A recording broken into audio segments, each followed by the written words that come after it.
ಇವ್ರು free bus ಕೊಟ್ಕೊಂಡು ಎಲ್ಲಿಗೆ ಹೋಗ್ತಾರೆ ಸ್ವಾಮಿ? ಎಲ್ಲಿ ಹೋಗ್ತಾರೆ ನೀವು? ಎಲ್ಲಿಗೆ ಹೋಗ್ಬಹುದು ನೀವು? ಏನು ಒಂದೆರಡು ದಿನ ತವ್ರ ಮನೆಗೆ ಹೋಗ್ಬರ್ತೀರಾ, ಅಥವಾ ಫ್ರೆಂಡ್ ಮನೆಗೆ ಹೋಗ್ಬರ್ತೀರಾ, ದೇವಸ್ಥಾನಕ್ಕೆ ಹೋಗಿ ಬರ್ತೀರಾ? ಇನ್ನು ಎಲ್ಲಿಗೆ ಹೋಗ್ತೀರಮ್ಮ? ಆಮೇಲೆ ಇನ್ನೆಲ್ಲ ಹೋಗ್ತೀರಾ? ಈಗಲೇ ಗಂಡಂದ್ರ ಕೈಯಲ್ಲಿ ಬಯಸ್ಕೊಂಡಿದೀವಿ. ಅಯ್ಯೋ ಮನೇಲಿ ಅಡಿಗೆ ಮಾಡೋರಿಲ್ಲ, ಮಕ್ಕಳು ನೋಡ್ಕೊಳ್ಳೋರಿಲ್ಲ, ಎಕ್ಸಾಮು ನೋಡ್ಕೊಳ್ಳೋರಿಲ್ಲ. ನೀವ್ ಈ ತರ ಟೂರ್ ಹೊಡ್ಕೊಂಡಿದ್ರೆ ಹೆಂಗಮ್ಮ ಅಂತ ಎಲ್ಲರ ಕೈಲಿ ಬಯಸ್ಕೊಳ್ಳೋದು ಬೇರೆ ಆಗಿದೆ.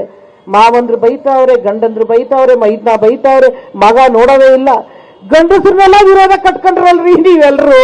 ಹಲೋ ಹಾಯ್ ನಮಸ್ಕಾರ ಸ್ನೇಹಿತರೆ. ಚಲನಚಿತ್ರ ನಟಿ, ಆಗಾಗ ಪೊಲಿಟಿಷಿಯನ್ ಆಗುವಂತಹ ತಾರಾ ಅವರು ಒಂದು ಲೋಕಸಭೆ ಚುನಾವಣೆಯ ಯಾವುದೋ ಒಂದು ಅಭ್ಯರ್ಥಿ ಪರವಾಗಿ ಪ್ರಚಾರಕ್ಕೆ ಹೋಗಬೇಕಾದ್ರೆ ಒಂದು ಭಾಷಣ ಮಾಡಿದ್ರು. ತುಂಬ ಕಾಮಿಡಿ ಆಗಿತ್ತು. ಆದರೆ ಅವರ ಕಾಮಿಡಿಯ ವಿಚಾರಕ್ಕಿಂತ ಹೆಚ್ಚಾಗಿ ಅವರ ಕಾಮಿಡಿಗೆ ತೆಗೆದುಕೊಂಡಂತಹ ಕಾನ್ಸೆಪ್ಟ್ ಇದೆಯಲ್ಲ, ಅದು ತುಂಬ ಬಾಲಿಶವಾಗಿತ್ತು. ತುಂಬ ಶೇಮ್ ಅನ್ನಿಸ್ತಾ ಇತ್ತು. ಅವ್ರು ಏನು ಮಾತಾಡ್ತಾರೆ ಜಸ್ಟ್ ಹಾಗೆ ಒಂದ್ಸಲ ಕೇಳಿಸ್ಕೊಬನ್ನಿ. ಇವ್ರು ಫ್ರೀ ಬಸ್ ಕೊಟ್ಕೊಂಡು ಎಲ್ಲಿಗೆ ಹೋಗ್ತಾರೆ ಸ್ವಾಮಿ? ಎಲ್ಲಿ ಹೋಗ್ತಾರೆ ನೀವು? ಎಲ್ಲಿಗೆ ಹೋಗ್ಬಹುದು ನೀವು? ಏನು ಒಂದೆರಡು ದಿನ ತವ್ರ ಮನೆಗೆ ಹೋಗ್ಬರ್ತೀರಾ, ಅಥವಾ ಫ್ರೆಂಡ್ ಮನೆಗೆ ಹೋಗ್ಬರ್ತೀರಾ, ದೇವಸ್ಥಾನಕ್ಕೆ ಹೋಗಿ ಬರ್ತೀರಾ? ಇನ್ನು ಎಲ್ಲಿಗೆ ಹೋಗ್ತೀರಮ್ಮ? ಆಮೇಲೆ ಇನ್ನೆಲ್ಲ ಹೋಗ್ತೀರಾ? ಈಗಲೇ ಗಂಡಂದ್ರ ಕೈಯಲ್ಲಿ ಬಯಸ್ಕೊಂಡಿದೀವಿ. ಅಯ್ಯೋ ಮನೇಲಿ ಅಡಿಗೆ ಮಾಡೋರಿಲ್ಲ, ಮಕ್ಕಳು ನೋಡ್ಕೊಳ್ಳೋರಿಲ್ಲ, ಎಕ್ಸಾಮು ನೋಡ್ಕೊಳ್ಳೋರಿಲ್ಲ.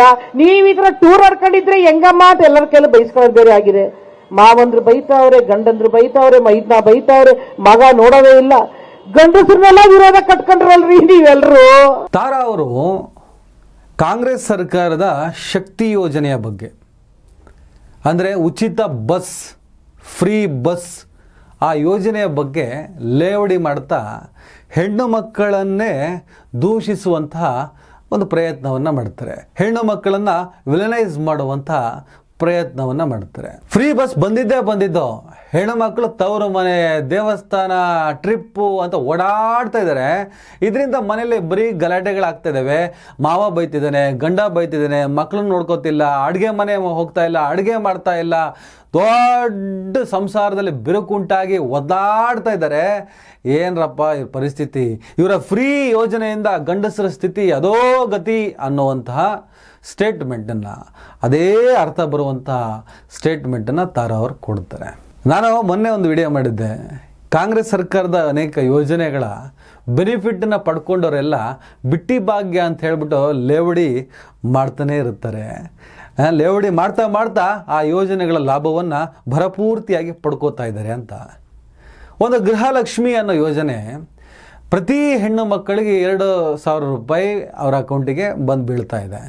ಪ್ರತಿ ಹೆಣ್ಣು ಮಕ್ಕಳು ಅಂದಮೇಲೆ ಅದು ಕಾಂಗ್ರೆಸ್ಸಿನ ಹೆಣ್ಣು ಮಕ್ಕಳು, BJP ಹೆಣ್ಣು ಮಕ್ಕಳು, JDS ಹೆಣ್ಣು ಮಕ್ಕಳು ಅಂತ ಡಿವೈಡ್ ಆಗಿಲ್ಲ.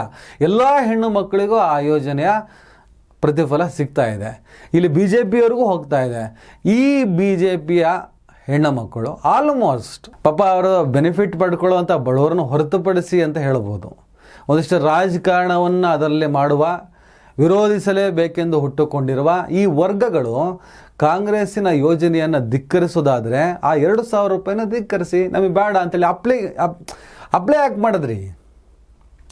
ಗೃಹ ಜ್ಯೋತಿ ಆಗಲಿ, ಉಚಿತ ವಿದ್ಯುತ್ ಅಪ್ಲಿಕೇಶನ್ ಯಾಕೆ ಹಾಕಿದ್ರಿ? ಬಿಲ್ ತಗೊಂಡು ಹೋಗ್ಬಿಟ್ಟು ಫುಲ್ ಆನ್ಲೈನಲ್ಲಿ ಯಾಕೆ ಅರ್ಜಿ ಹಾಕಿದ್ರಿ? ನಮಗೂ ಫ್ರೀ ಕರೆಂಟ್ ಬೇಕು, ನಮಗೂ ಗೃಹಲಕ್ಷ್ಮಿ 2,000 ಬೇಕು, ನಮಗೂ ಯುವ ನಿಧಿ ಬೇಕು. ಸುಮಾರು 97% ಕರ್ನಾಟಕದ ಒಟ್ಟಾರೆ ಪಾಪ್ಯುಲೇಷನನ್ನು, ಅಂದರೆ ಒಟ್ಟಾರೆ 97% ಜನ ಈ ಗ್ಯಾರಂಟಿ ಯೋಜನೆಗಳ ಬೆನಿಫಿಟ್ ತೊಗೊಳ್ತಿದ್ದಾರೆ. ಇದರಲ್ಲಿ BJPಯವರೂ ಇದ್ದಾರೆ. ಅವ್ರನ್ನ ಬಿಟ್ಟು ಯಾವುದೂ ಆಗಿಲ್ಲ. ಹೇಗಾಯಿತು? ಕಾಂಗ್ರೆಸ್ಸನ್ನು ಹುಡ್ಕೊಂಡು ಹೋಗಿ ಕೊಟ್ಟಿಲ್ಲ. ಅವರು ಈ ಯೋಜನೆಯನ್ನು ನೀವು ಪಡ್ಕೋಬೇಕಾದ್ರೆ ಈ ಥರ ಅಪ್ಲಿಕೇಶನ್ ಹಾಕಬೇಕು ಅಂತ ಹೇಳ್ಬಿಟ್ಟು ಒಂದು ಫಾರ್ಮೆಟ್ನ ಬಿಡ್ತು. ಆ ಫಾರ್ಮೆಟ್ನ ಯಾಕೆ ಫಾಲೋ ಮಾಡಿದ್ರಿ? ಕಾಂಗ್ರೆಸ್ಸಿನ ಬಿಟ್ಟಿ ಯೋಜನೆಯಿಂದ ದೇಶಕ್ಕೆ ನಷ್ಟ, ಇನ್ನೊಂದು ನಷ್ಟ, ಅದು ಇದು ಅಂತ ಮಾತಾಡೋರು ನೀವು ಯಾಕೆ ಅಪ್ಲಿಕೇಶನ್ ಯಾಕೆ ಬೆನಿಫಿಟ್ ತಗೊಂಡ್ರಿ? ಇಗ್ನೋರ್ ಮಾಡ್ಬೋದಿತ್ತಲ್ಲ. ಅದೇನೂ ಮಾಡಲ್ಲ. ಬೆನಿಫಿಟ್ ಬೇಕು, ಬೈಲೂ ಬೇಕು. ಯಾಕೆ ಪಾಲಿಟಿಕ್ಸು. ಮೊನ್ನೆ ಯಾವುದೋ ಒಂದು ವಿಡಿಯೋ ನೋಡ್ತಾ ಇದ್ದೆ. ಕೈಯಲ್ಲಿ BJP ಫ್ಲಾಗ್ ಇಟ್ಕೊಂಡು ಜೈ ಕಾಂಗ್ರೆಸ್ ಅಂತ ಹೇಳ್ಕೊಂಡು ಹೋಗ್ತಿದ್ದ. ಜೈ ಕಾಂಗ್ರೆಸ್ ಅಂತ ಕೈಯಲ್ಲಿ BJP ಫ್ಲಾಗು. ಹೊರಗೆಲ್ಲ ತಳುಕು, ಒಳಗೆಲ್ಲ ಹುಳುಕು ಅಂದಂಗೆ ಆಯ್ತು ನಿಮ್ಮ ಕತೆಗಳು. ತಾರಾ ಆಂಟಿ ವಿಚಾರಕ್ಕೆ ಬನ್ನಿ. ತಾರಾ ನಟಿ ತಾರಾ ಅವರೇ, ನೀವು ಹೇಳಿದ್ರಿ ಫ್ರೀ ಬಸ್ಸಿಂದ ಹೆಣ್ಣು ಮಕ್ಕಳು ತವರು ಮನೆ ಹೋಗೋದು ಜಾಸ್ತಿ ಆಗಿದೆ ಅಂತ. ಪಾಪ ಫ್ರೀ ಬಸ್ ಯೋಜನೆ ಬರೋದಕ್ಕಿಂತ ಮುಂಚಿತವಾಗಿ ಗಂಡನ ಮನೆಗೆ ಹೋದ ಹೆಣ್ಣು ಮಕ್ಕಳು ತವರು ಮನೆಗೆ ಹೋಗೇ ಇರಲಿಲ್ಲ ಯಾವತ್ತು. ಒಂದು ಸಲ ಮದುವೆ ಮಾಡಿ ಕೊಟ್ಟ ಮೇಲೆ ಅವಳು ಗಂಡನ ಮನೆಗೆ ಹೋಗ್ತಾ ಇದ್ಲು. ವಾಪಸ್ ತವರು ಮನೆಗೆ ಬರುವಷ್ಟು ಶ್ರೀಮಂತಿಕೆನೂ ಇರಲಿಲ್ಲ ಅವಳ ಕೈಲಿ ಆಗ್ತಾನೆ ಇರಲಿಲ್ಲ. ಅವಳು ಗಂಡನ ಮನೆಯಲ್ಲಿ ಹಗಲು ರಾತ್ರಿ ದುಡ್ಕೊಂಡು ಗಂಡನಿಗೆ ಒಳ್ಳೆ ಹೆಂಡತಿ ಆಗಿನೋ, ಮಕ್ಕಳಿಗೆ ಒಳ್ಳೆ ತಾಯಿ ಆಗಿನೋ, ಮನೆಗೆ ಒಳ್ಳೆ ಒಡತಿ ಆಗಿನೋ, ಪಾಪ ಅವಳು ಗಂಡನ ಮನೆಯಲ್ಲೇ ಫಿಕ್ಸ್ ಆಗಿದ್ಲು. ಗಂಡನ ಮನೆ ಬಾಗಿಲು ಬಿಟ್ಟು ಹೊರಗಡೆ ಬರ್ತಾ ಇರಲಿಲ್ಲ. ಯಾವಾಗ ಕಾಂಗ್ರೆಸ್ ಸರ್ಕಾರ ಉಚಿತ ಬಸ್ ಅಂತ ಮಾಡ್ತೋ ಅವಾಗ ಹೊರಟ್ಲು ತವರು ಮನೆಗಳು. ಯಾವ ಥರ ಹೊರಟ್ಲು ಅಂದರೆ ದಿನಾ ತವರು ಮನೆ, ಹೋಗು ತವರು ಮನೆ, ಹೋಗು ಬಾ, ಬೆಳಗ್ಗೆ ತವರು ಮನೆ ಹೊರಡು, ಸಂಜೆ ಹತ್ಕೊಂಬ, ತಿರ್ಗಾ ಬೆಳಿಗ್ಗೆ 10 ಬಸ್ ಹತ್ತು ಹೋಗಿ, ಯಾಕೆ ಫ್ರೀ ಬಸ್ ಅಲ್ಲ. ಆ ಥರ ಮಾಡ್ತಾ ಇದ್ರೆ 46 ಆಂಟಿ ಅವರೇ. ಅದಾದ ಮೇಲೆ ದೇವಸ್ಥಾನಕ್ಕೆ ಎರ್ರಾಬಿರಿ ದೇವಸ್ಥಾನ ಅಲ್ಲೇ ಇರ್ತಾರೆ ಪಾಪ. ತವರು ಮನೆಯಿಂದ ದೇವಸ್ಥಾನದಿಂದ ಟ್ರಿಪ್ಪಿಂದ ವಾಪಸ್ ತವರು ಮನೆಯಿಂದ ಮತ್ತೆ ದೇವಸ್ಥಾನ. ಪಾಪ ಇಲ್ಲೇ ಇದ್ದಾಳೆ. ಇಲ್ಲಿ ಗಂಡ ಅನಾಥ, ಮಾವ ಅನಾಥ, ಮಕ್ಕಳು ಅನಾಥ, ಸಂಸಾರ ಎಲ್ಲ ಬೀದಿಗೆ ಬಿತ್ತು, ಮಾವ ನೇಣಾಕಂಡ, ಗಂಡ ಊರು ಬಿಟ್ಟು ಹೋದ. ಎಷ್ಟೊಂದು ವಿಕೋಪದ ಸ್ಥಿತಿ ತಲುಪ್ತಲ್ವಾ ಕರ್ನಾಟಕದ್ದು. ಆದರೆ ಯಾವುದೇ ಒಬ್ಬ ಹೆಣ್ಣು, ಯಾವುದೇ ಒಬ್ಬ ಮಾವ ಸೊಸೆ ಬಗ್ಗೆ ಬಂದು ಕಂಪ್ಲೇಂಟ್ ಕೊಟ್ಟಿದ್ದು ಇಲ್ಲಿವರೆಗೂ ಕಾಣಿಸ್ಲೇ ಇಲ್ಲ ನಮಗೆ. ಯಾವುದೇ ಒಬ್ಬ ಗಂಡ ಈ ಉಚಿತ ಬಸ್ಸಿನಿಂದ ನನ್ನ ಹೆಂಡತಿ ಮನೆ ಬಿಟ್ಟು ಹೋಗಿದ್ದಾಳೆ, ತವರು ಮನೆಗೆ ಹೋಗ್ತಾ ಇದ್ದಾಳೆ, ನನ್ನ ಸಂಸಾರ ಬೀದಿಗೆ ಬಿತ್ತು ಅಂತ ಹೇಳಿದ್ದು ಇಲ್ಲ. ಅದು BJPಯ ಗಂಡನನ್ನು ಸೇರಿಸಿ. ಈ BJPಯವನು ಮದುವೆ ಆಗಿರ್ತಾನಲ್ಲ, ಅವನಿಗೆ ಹೆಂಡತಿ ಮಕ್ಕಳು ಗಂಡ ಎಲ್ಲ ಇರ್ತಾರಲ್ಲ, ಆ ಗಂಡನೂ ಬಂದುಬಿಟ್ಟು ಎಲ್ಲೂ ಬಂದು ಈ ಬಿಟ್ಟಿ ಭಾಗ್ಯದಿಂದ ನನ್ನ ಹೆಂಡತಿ ತವರು ಮನೆಗೆ ಹೋದವಳು ಬಂದೇ ಇಲ್ಲ. ನನ್ನ ಹೆಂಡತಿ ತವರು ಮನೆ, ದೇವಸ್ಥಾನ, ಟ್ರಿಪ್ ಅಂತ ಸುತ್ತಾಡ್ತಾ ಇದ್ದಾಳೆ. ನನ್ನ ಪರಿಸ್ಥಿತಿ ಚಿಂತಾಜನಕ ಆಗಿ ಹೋಗಿದೆ, ಅಡುಗೆ ಮಾಡೋರಿಲ್ಲ, ನಾನು ಹೋಟ್ಲ್ ಊಟ ತಿಂದು ಡಾಕ್ಟರ್ ಹೇಳಿದರೆ ಇನ್ನು ಸ್ವಲ್ಪ ದಿನದಲ್ಲಿ ನಾನು ಸತ್ತು ಹೋಗ್ತೀನಿ ಅಂತ. ಈ ಸ್ಥಿತಿಗೆ ತಂದಂತಹ ಕಾಂಗ್ರೆಸ್ ಸರ್ಕಾರಕ್ಕೆ ಧಿಕ್ಕಾರ ಅಂತ ಯಾರು ಹೇಳೇ ಇಲ್ಲ. ಹಾಗೆ ಹೇಳಿದ್ರೆ ವಾಪಸ್ ಒಂದು ಕ್ವಶನ್ ಆತ ಎದುರಿಸ್ಬೇಕಾಗತ್ತೆ. ಅಲ್ಲ ಕಣಯ್ಯ, ನಿನಗೆ ಫ್ರೀ ಬಸ್ ಇಷ್ಟ ಇಲ್ಲ ಅನ್ನೋದಾದರೆ ನಿನ್ನ ಹೆಂಡ್ತಿನ ಯಾಕಪ್ಪ ಕಳಿಸ್ತಿದ್ಯಾ ಬಸ್ ಹತ್ತಕ್ಕೆ? ಪಾಪ ನಿನ್ನ ಹೆಂಡ್ತಿನೂ ನಿಂದೇ ಮನಸ್ಥಿತಿ ಅವಳಾದರೆ ಅವಳು ಯಾಕಪ್ಪ ಬಸ್ ಹತ್ತಬೇಕು? ಹೋಗ್ಲಪ್ಪ, ನೀ ಮದುವೆ ಆದಮೇಲೆ ನಿನ್ನ ಹೆಂಡ್ತಿನ ದೇವಸ್ಥಾನ ಕಳಿಸೇ ಇಲ್ವಾ, ತವರು ಮನೆಗೆ ಕಳಿಸೇ ಇಲ್ವಾ? ಹಾಗಾದ್ರೆ ನೀನೆಂತ ಗಂಡ? ಎದುರಿಸ್ಬೇಕಾಗ್ತದಲ್ಲ ಎಲ್ಲ. ಇದೆಲ್ಲ ಮೀರಿ ಸ್ನೇಹಿತರೆ, ತಾರಾ ಅಂತವರಿಗೆ ಒಂದು ಯೋಜನೆಯನ್ನು, ಒಂದು ಭಾಳ ದೊಡ್ಡದಾದ ಬೆನಿಫಿಟ್ ಆಗುವಂಥ ಒಂದು ಯೋಜನೆಯನ್ನು ಉಡಾಫೆ ಮಾಡುವ, ಲೇವಡಿ ಮಾಡುವ, ಆ ಯೋಜನೆಯನ್ನು ಕೇವಲ ಅಡುಗೆ ಮನೆ, ಕೇವಲ ತವರು ಮನೆ, ಕೇವಲ ದೇವಸ್ಥಾನಕ್ಕೆ ಸ್ಟಿಕ್ ಆನ್ ಮಾಡುವಂತಹ ಇಂಥ ಮತಿಗೇಡಿಗಳಿಗೆ, ಬುದ್ಧಿಗೇಡಿಗಳಿಗೆ ಕೆಲವೊಂದು ವಿಚಾರಗಳನ್ನು ನಾವು ಹೇಳಲೇಬೇಕು. ಅದು ನನ್ನ ರಾಜ್ಯದ ಮಹಿಳೆಯರ ಜನಸಂಖ್ಯೆ ಸುಮಾರು 3,20,00,000ಕ್ಕಿಂತ ಜಾಸ್ತಿ ಇದೆ. ಹೆಚ್ಚು ಕಮ್ಮಿ 3.5 ಕೋಟಿ ಅಂತ ಇಟ್ಕೊಳ್ಳಿ. 2019-2020 ಪ್ರಕಾರ 3.22 crore 3,22,00,000 ಮಹಿಳೆಯರ ಜನಸಂಖ್ಯೆ ಇದೆ. ಇಡೀ ಕರ್ನಾಟಕದಲ್ಲಿ ಕೆಲಸಕ್ಕೆ ಹೋಗುವ ಮಹಿಳೆಯರು ಅರ್ಥ ಮಾಡ್ಕೊಳ್ಳಿ. ಈಗ ಓಡಾಡ್ಕೊಂಡು ಭಾಷಣ ಮಾಡ್ಕೊಂಡು ಸಿನಿಮಾ ಆ್ಯಕ್ಟಿಂಗ್ ಮಾಡ್ಕೊಂಡು ಸಂಪಾದನೆ ಮಾಡೋ ಮಹಿಳೆಯರದ್ದು ಆ ಪಾತ್ರ ಬೇಗ ತಾರಾ ಅವರನ್ನು ತಲೆಯಲ್ಲಿ ಇಟ್ಕೊಂಡು ಹೇಳ್ತೀನಿ, ಯಾರಿಗೂ ಅನ್ವಯ ಆಗಲ್ಲ ಇದು. ಕೂಲಿ ಮಾಡುವವರಿಂದ ಹಿಡಿದು ಸಾಫ್ಟ್ವೇರ್ ಜಗತ್ತು, ಡಾಕ್ಟ್ರು, ಬೇರೆ ವಲಯದಲ್ಲಿ, ಬೇರೆ ಸ್ತರದಲ್ಲಿ ಕೆಲಸ ಮಾಡುವ ಮಹಿಳೆಯರ ಸಂಖ್ಯೆ 39% ಇದೆ. 3.5 ಕೋಟಿಯಲ್ಲಿ 39% ಅಂದರೆ ಎಷ್ಟಾಯಿತು? ಹೆಚ್ಚು ಕಮ್ಮಿ 1,20,00,000. 1,20,00,000 ಹೆಣ್ಣು ಮಕ್ಕಳು ದುಡಿತಿದ್ದಾರೆ. ಆ 1,20,00,000 ಪೈಕಿ 20% ಹೆಣ್ಣುಮಕ್ಕಳು ಕಾರು, ಬೈಕು, ಈ ಥರ ತಮಗೆ ಬೇಕಾದಂಥ ಖಾಸಗಿ ಅಥವಾ ಸ್ವಂತ ವಾಹನದ ಸೌಲಭ್ಯಗಳನ್ನು ಮಾಡ್ಕೊಂಡಿರ್ತಾರೆ. ಅದನ್ನು ಹೊರತುಪಡಿಸಿ ಇನ್ನೊಂದಿಷ್ಟು ಹೆಣ್ಣುಮಕ್ಕಳು ಬೇರೆ ಜಾಗಕ್ಕೆ ತಲುಪುವುದಕ್ಕೆ ಇರುವಂತಹ ಟ್ರಾನ್ಸ್ಪೋರ್ಟನ್ನು ಯೂಸ್ ಮಾಡ್ತಾರೆ. ಅದನ್ನು ಹೊರತುಪಡಿಸಿ 50-60% ಹೆಣ್ಣು ಮಕ್ಕಳು ಬಳಸೋದು ಉಚಿತ ಬಸ್ಸನ್ನು. ಯಾವ ಗಂಡ ಅಡುಗೆ ಮಾಡಲ್ಲ ಅಂತ ಹೇಳಿಬಿಟ್ಟು ಹೆಂಡತಿಗೆ ಬೈತಾನೆ ಅಂತ ಹೇಳಿದ್ರು ತಾರಾ ಅವರೇ, ಅದೇ ಗಂಡನನ್ನ ಮಕ್ಕಳನ್ನ ಸಾಕೋದಕ್ಕೋಸ್ಕರ ಕೆಲಸಕ್ಕೆ ಹೋಗುವಂಥ ಅದೆಷ್ಟೋ ಸಹಸ್ರ ಹೆಣ್ಣು ಮಕ್ಕಳನ್ನು ನಾನು ತೋರಿಸಬಲ್ಲೆ.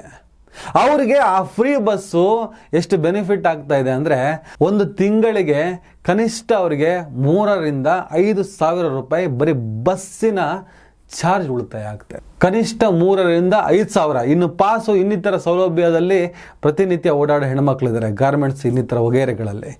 ಆ ಹೆಣ್ಣುಮಕ್ಕಳಿಗೆ 1,500ದಿಂದ 2,000 ರೂಪಾಯಿ, ಒಂದು ಪಾಸಿಗೆ 1,500 ರೂಪಾಯಿ, ಒಂದು ಪಾಸಿಗೆ 2,000 ರೂಪಾಯಿ. ಇವತ್ತು ಪಾಸ್ ಮಾಡಿಸೋ ಅಗತ್ಯನೇ ಇಲ್ಲ. ಬಸ್ ಹತ್ತು, ಫ್ರೀಯಾಗಿ ಹೋಗು, ಕೆಲಸ ಮಾಡು, ಬಸ್ ಹತ್ಕೊಂಡು ಬಂದ್ಬಿಡು, ಎಷ್ಟು ಬಸ್ ಬೇಕಾದ್ರೆ ಚೇಂಜ್ ಮಾಡೋ, ಹೇಗಾದರೂ ಇರೋ. ಗೌರ್ಮೆಂಟ್ ಕೊಟ್ಟಂತಹ ಉಚಿತ ಬಸ್ ಶಕ್ತಿ ಯೋಜನೆಯಿಂದ ಅಷ್ಟರ ಮಟ್ಟಿಗೆ ಬೆನಿಫಿಟ್ ತಗೊಳ್ತಿದ್ದಾರೆ. ಬರೀ ಬೆಂಗಳೂರಿನಲ್ಲೇ ಒಂದು ಅಂದಾಜಿನ ಪ್ರಕಾರ 17 ಲಕ್ಷ ಹೆಣ್ಣುಮಕ್ಕಳು ಕೆಲಸ ಮಾಡ್ತಾರೆ. 17 ಲಕ್ಷ ಹೆಣ್ಣುಮಕ್ಕಳು ಬೆಂಗಳೂರು ಕೆಲಸ ಮಾಡ್ತಾರೆ. ಆ 17 ಲಕ್ಷ ಹೆಣ್ಣು ಮಕ್ಕಳ ಪೈಕಿ ಪ್ರೈವೇಟ್ ಟ್ರಾನ್ಸ್ಪೋರ್ಟ್ ಅನ್ನೋ ಕಾನ್ಸೆಪ್ಟನ್ನು ಆ ಕಾನ್ಸೆಪ್ಟನ್ನು 2-3% ಎತ್ತಿಟ್ರು, ಮೆಟ್ರೋ ಇನ್ನಿತರ ವಿಚಾರಗಳಲ್ಲಿ ಎತ್ತಿಟ್ರು, ಕನಿಷ್ಠ 12-14 ಲಕ್ಷ ಹೆಣ್ಣು ಮಕ್ಕಳು ಉಚಿತ ಬಸ್ಸಿನ ಉಪಯೋಗ ಮಾಡ್ಕೋತಿದ್ದಾರೆ. ಆ ಪೈಕಿ ಗಾರ್ಮೆಂಟ್ಸಿಗೆ ಹೋಗುವಂಥ ಹೆಣ್ಣು ಮಕ್ಕಳು, ಕೆಲವು ಫ್ಯಾಕ್ಟ್ರಿಗಳಿಗೆ ಹೋಗುವಂಥ ಹೆಣ್ಣು ಮಕ್ಕಳು, ಈ ಥರ ಸಾಕಷ್ಟು ಲಕ್ಷಾಂತರ ಹೆಣ್ಣು ಮಕ್ಕಳು ಸಿಗ್ತಾರೆ. ಇವರಿಗೆಲ್ಲರಿಗೂ ಕೂಡ ಉಚಿತ ಬಸ್, ಉಚಿತ ಯೋಜನೆ ಅನುಕೂಲ ಆಗಿದೆ, ಬೆನಿಫಿಟ್ ತಗೋತಾ ಇದ್ದಾರೆ.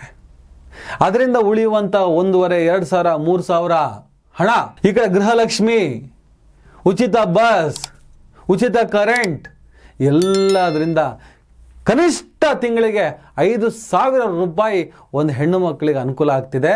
ತಾರಾ ಅವರೇ ಶ್ರೀಮಂತಿಕೆಯ ಬದುಕನ್ನು ಕಂಡ, ಶ್ರೀಮಂತಿಕೆಯಿಂದ ಅಂತ ಬೆಳೆದ, ಹೈಫೈ ಜಗತ್ತಿನಲ್ಲೇ ಇರುವಂತಹ ನಿಮಗೆ, ಹೈಫೈ ಕಾರಿನಲ್ಲಿ ಓಡಾಡುವ ನಿಮಗೆ, AC ಮನೆಯಲ್ಲಿ ಕುಳಿತ ನಿಮಗೆ, ದೇಶ ವಿದೇಶದ ಆಸೆ ಆಕಾಂಕ್ಷೆಗಳಿರುವಂತಹ ನಿಮಗೆ, ಬಿಸಿಲಿನಲ್ಲಿ ಕೂಲಿ ಮಾಡಿ ಬರುವ ಆ ಹೆಣ್ಣು ಮಗಳಿಗೆ ಉಳಿಯುವ 5,000ದಿಂದ ಆಕೆಯ ಬಡತನದ ಜೀವನ ಎಷ್ಟರ ಮಟ್ಟಿಗೆ ಸುಧಾರಣೆ ಆಗ್ತಿದೆ ಅನ್ನೋದರ ಅರಿವು ನಿಮಗಿಲ್ಲ.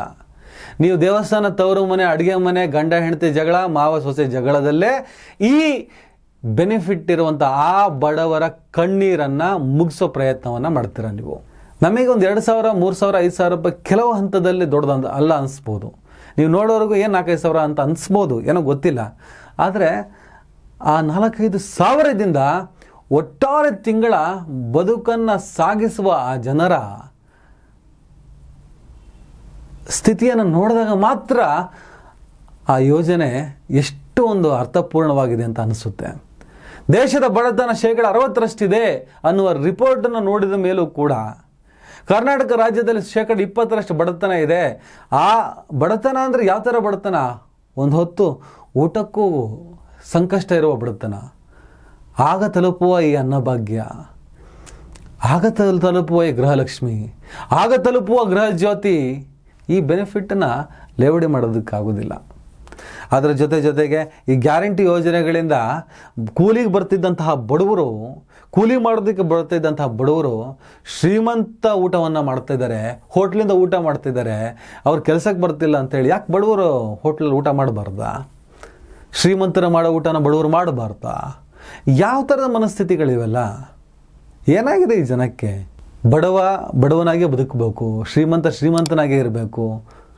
ಏನು ಹೋಗ್ತಾ ಎಲ್ಲ ಬಾಚ್ಕೊಂಡು ಹೋಗ್ಬಿಡ್ತಾರ? ಒಂದು ಯೋಜನೆಯನ್ನು ಒಪ್ಪದೇ ಇದ್ದರೂ ಅಟ್ಲೀಸ್ಟ್ ಗೌರವಿಸೋಣ. ಚೆನ್ನಾಗಿದೆ ಅದು. ತಾರಾಂಟಿ ನೀವು ಹೇಳ್ದಂಗಲ್ಲ ಇವೆಲ್ಲ. ನೀವೆಲ್ಲ ಏನು ಅಂದ್ಕೊಂಡಿದ್ರೆ ಹಾಗಿಲ್ಲ ಅದು. ಆ ಬೆನಿಫಿಟನ್ನು ಪಡ್ಕೊಂಡಂಥ ಬಡವರು ಹಳ್ಳಿಗೆ ಹೋದರೆ ಮಾತಾಡ್ತಾರೆ. ಸಾಧ್ಯ ಆದರೆ ಸ್ವಲ್ಪ ಕಾಮನ್ ಸೆನ್ಸನ್ನು ರೂಢಿಸ್ಕೊಳ್ಳಿ ಅಂತ ಹೇಳ್ತಾ ನನ್ನ ಮಾತನ್ನು ಮುಗಿಸ್ತೇನೆ. ನಮಸ್ಕಾರ.